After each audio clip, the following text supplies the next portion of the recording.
The sun baked the town, turning the street in front of the faded green diner into a mirror of heat. Frying oil hung thick in the air. Plates clattered, knives chopped, voices called. The ceiling fan struggled against the heavy air. Inside, the diner pressed against itself. Bodies close, heat and grease tangled together. The wooden door groaned open. The room froze. 4 little black girls stepped inside. No older than 5. Their curls tangled, clothes patched, plates chipped and empty in their small hands. They pressed close, moving like frightened fledglings, dark eyes wide with curiosity and fear. Whispers cut through the diner. More of those little black brats? Here to beg for food, huh? A harsh laugh snapped somewhere, dry and brittle, like wood breaking. Behind the counter, Mary Collins froze. 50 small, stooped, gray hair tied hastily at her neck, oil-streaked apron, calloused arms from years of trays and scrubbing. No husband, no children, no family, just a damp room at the end of the street. At work she was quiet, careful, gentle to the point of being stepped on. Mary's eyes fell on the 4 children, plates empty in their small hands. A flicker of something, compassion, pity, crossed her face. She lifted the ladle, filling each trembling dish with extra rice and meat. Her hands moved slow, careful, as if soothing children she had always wanted to hold. A thunderous shout split the air. "Get out! This isn't a place to hand out scraps to black trash." The diner froze. Knives hovered over boards. Mouths paused mid-chew. The air thickened, heavy and sharp. The man shouting was Frank Miller, 45, the diner's owner. Large, corpulent, belly straining against a sweat-stained shirt, face flushed from beer and whiskey, narrow eyes glinting with contempt. The town knew him for gruffness, greed, and a hatred that ran deep. He stepped forward, thick finger jabbing at the children. "Get out, now. This is a diner, not a charity. You trash." His roar shattered the usual hum of the diner, echoing off the brick walls. Mary froze.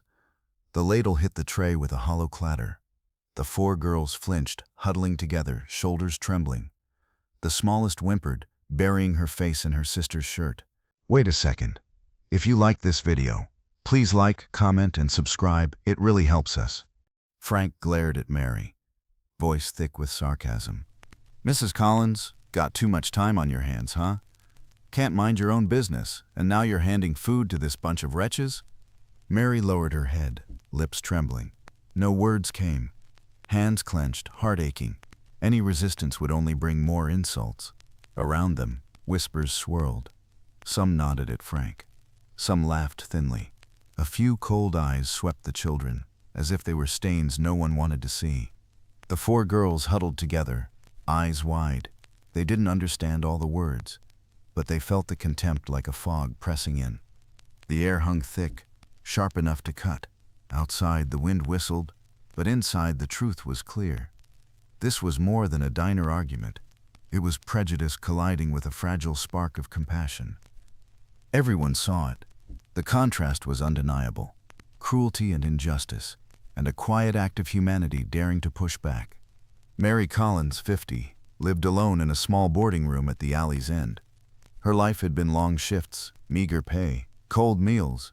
Her husband died in a mining accident. No children, no family, just her and the weight of poverty. At the diner, she carried the heaviest burdens, earned the least, and worked the longest hours. Coworkers whispered, "Poor old lady, spent her life just washing dishes for others." Mary's life shifted the day she saw 4 little black girls huddled at the counter, plates empty, hands shaking. She slid food toward them, then rested her palm on the smallest one's shoulder. The girl froze, then leaned into the touch. From that day on, Mary didn't just feed them. She stayed, with scraps, with patience, with a love she never named. She began to raise them as her own. Every night, after the last guest had gone, Mary saved scraps meat, a spoonful of rice wrapped tight in a cloth and slipped into her apron. If Frank Miller ever saw, she'd be gone. But still she carried it home.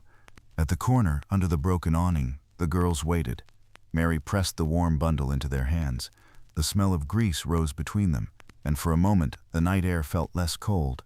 "Miss Mary," cried the eldest, no taller than her waist, curls wild, eyes bright. At the sight of her, the girls ran forward, clinging like nestlings to their mother's wing. Mary knelt, unwrapping the bundle. She portioned each scrap, watching as they ate with wide mouths and laughter spilling free. Sometimes all she had left was a dry crust. Still, when she looked into their shining faces, she felt fed too. Time slipped by. A year, then 2. The girls no longer starved, but Mary's hands still reached for more. After her long shifts, she knelt on the damp cement, a stub of charcoal in hand. With weary fingers, she scratched crooked letters into the floor. A, B, C, 1, 2, 3. Her strokes wavered, but her voice never did. At first, the children only giggled, tracing the letters like it was a game. But soon their laughter quieted. Their eyes followed every stroke, wide and burning. "Miss, will we really get to go to school one day?" one asked, voice trembling with hope. Mary swallowed, her throat tight. "Yes," she whispered. "One day you will." But the world was not kind. When the girls came near the diner, eyes followed them. Sharp, scornful. Words hissed. One night a drunken man hurled his plate to the floor. "You don't deserve to eat at the same table as me," he roared. Mary pulled the children behind her, arms spread wide. Heat rose to her cheeks, but her gaze never dropped. "Don't touch them. They're only children," she said, soft but unyielding. The little ones clung to her, shaking against her skirt. Mary stood firm. 10 years slipped by. Mary's hair turned gray. Her hands shook as she worked. But still she portioned every meal, traced letters on scraps, held herself between the girls and the world's cruelty. The children had grown tall now, lean and sharp-eyed. Yet when Mary came near, they ran to her with the same bright smiles as before, smiles that had never changed. But the world only grew harsher. Her co-workers sneered. "Can't even care for yourself, and yet you're raising a pack of black brats." Customers muttered, "She's mad. Raise them up and they'll turn on her." Even Frank Miller warned, voice low and sharp. "Careful, Mary. I won't have my diner turned into a shelter for garbage. One more time and you're gone." Mary bore it in silence, teeth clenched against the sting. Losing her job would mean no food, no lessons. So she endured. Every insult slid past, so long as the girls ate, so long as they learned another letter. In town, whispers trailed behind her. "Serves her right. Who told her to bring misery on herself?" Mary kept her head low, steps steady. Inside, one vow burned clear. "I am not raising refuse. I am raising human beings. They deserve to live." That morning the rain came hard. 10 years to the day. Mary returned to the awning where the girls had always waited. The place was empty. No Miss Mary cutting through the storm. No small faces breaking into light at the sight of her basket.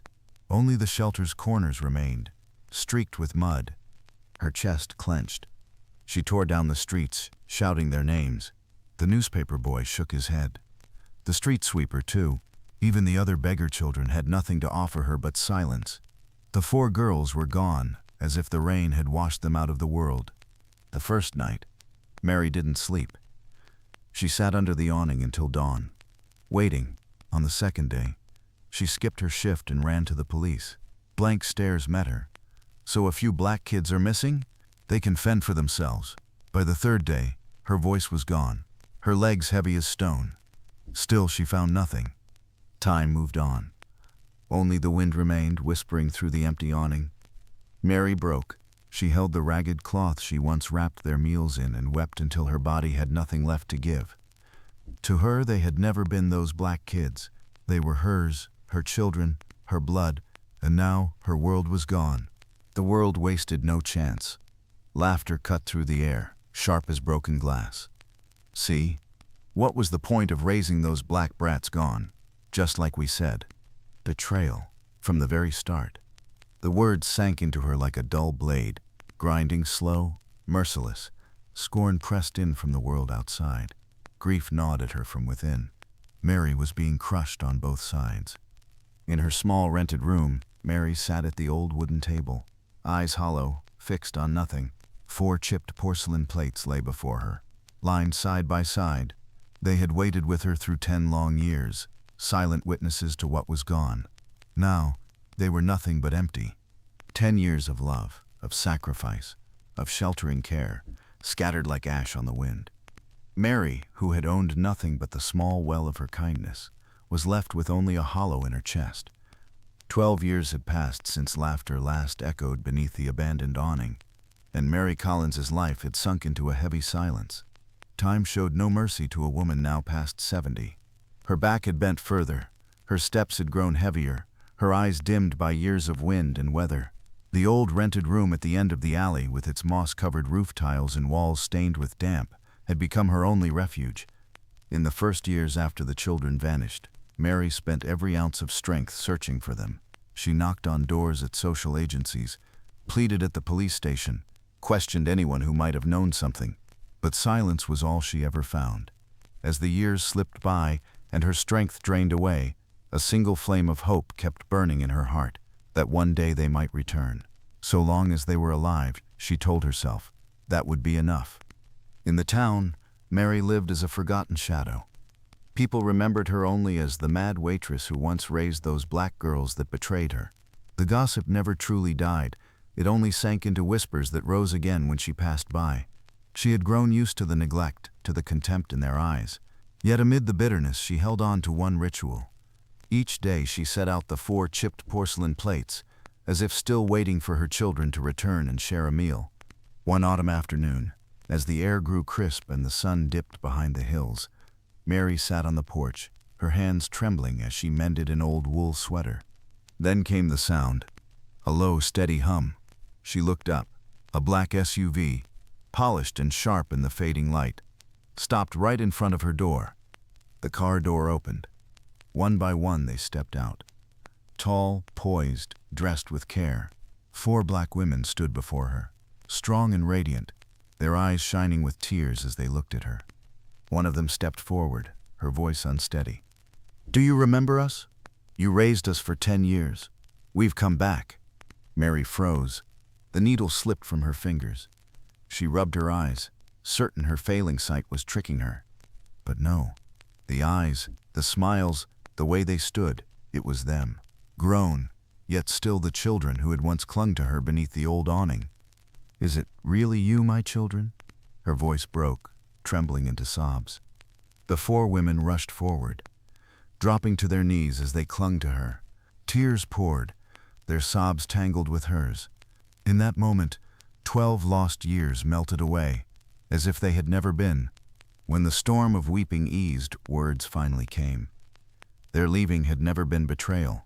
It was a cruel, forced separation. One of them spoke, her voice catching. 10 years ago, the authorities came with a social agency.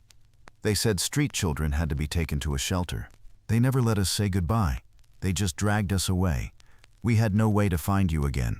Another spoke, her eyes raw with tears. Some of us were sent to other states, with no way to keep in touch. We were torn apart, lost and afraid.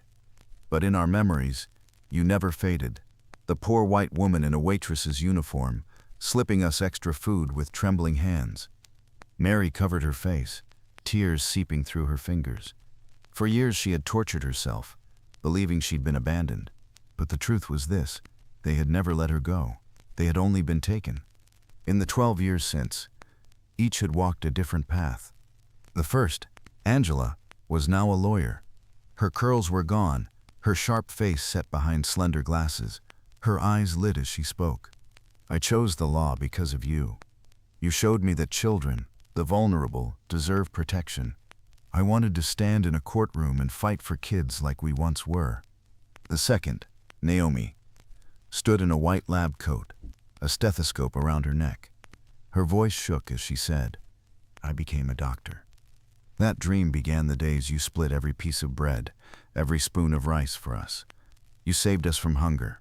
I wanted to save others from sickness." The third, Ruth, wore a plain blouse, carrying the calm of a teacher. With a gentle smile, she said, "I became a teacher. I still remember those nights you traced A, B, C with a stub of charcoal on the damp floor. I wanted other orphaned children to know they have a future, just as you once gave us that faith." The last, Clara, wore an elegant suit, her eyes steady with the confidence of a businesswoman.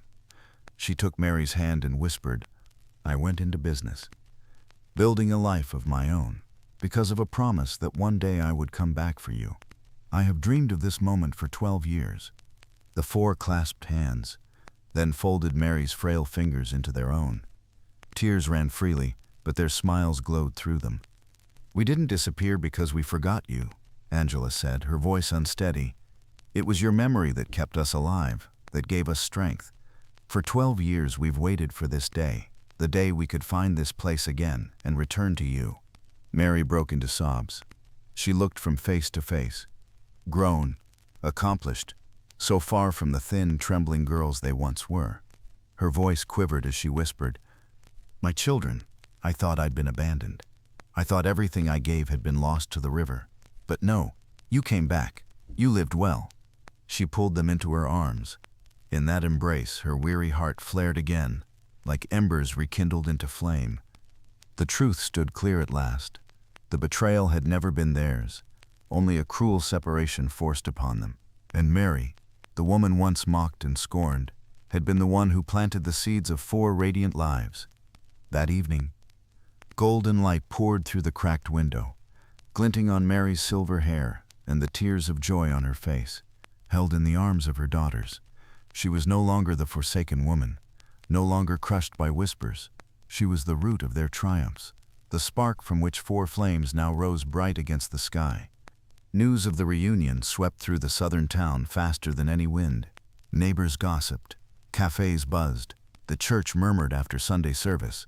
Everyone told the story. 4 black orphan girls once dismissed as trash had come back as accomplished women.